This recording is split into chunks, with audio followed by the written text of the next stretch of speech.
माता सीता का हरण होने के बाद भगवान राम को लंका तक पहुंचने के लिए उनकी वानर सेना जंगल को लंका से जोड़ने के लिए समुद्र के ऊपर पुल बनाने के काम में लग जाती है। पुल बनाने के लिए पत्थर पर भगवान श्री राम का नाम लिखकर पूरी सेना समुद्र में पत्थर डालती है।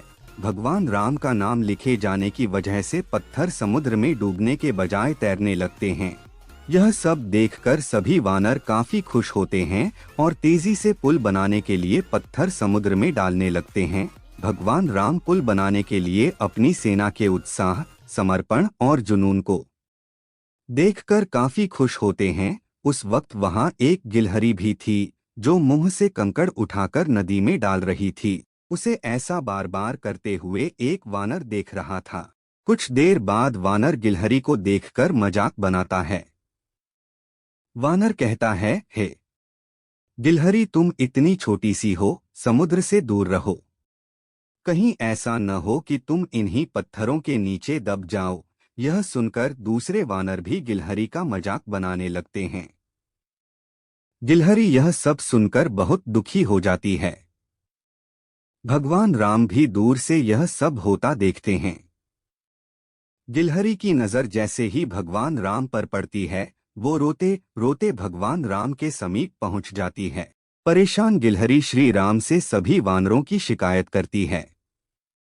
तब भगवान राम खड़े होते हैं और वानर सेना को दिखाते हैं कि गिलहरी ने जिन कंकड़ों व छोटे पत्थरों को फेंका था, वो कैसे बड़े पत्थरों को एक दूसरे से जोड़ने का काम कर रहे हैं। भगवान राम कहते हैं, अगर गिलहरी इन कंकड़ों को नहीं डालती तो तुम्हारे द्वारा फेंके गए सारे पत्थर इधर उधर बिखरे रहते। ये गिलहरी के द्वारा फेंके गए पत्थर ही हैं जो इन्हें आपस में जोड़े हुए हैं। पुल बनाने के लिए गिलहरी का योगदान भी वानर सेना के सदस्यों जैसा ही अमूल्य है।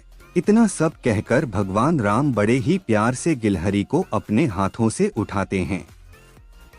फिर गिलहरी के कार्य की सराहना करते हुए श्री राम उसकी पीठ पर बड़े ही प्यार से हाथ फेरने लगते हैं।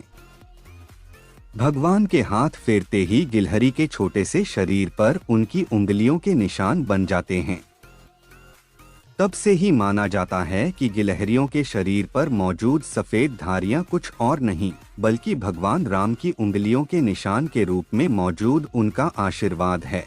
कहानी से सीख, दूसरों के कार्य का मजाक नहीं बनाया जाना चाहिए। कार्य में किसी भी तरह का योगदान महत्वपूर्ण होता है। साथ ही दूसरों द्वारा मजाक बनाए जाने के बावजूद आपको अपना आत्मविश्वास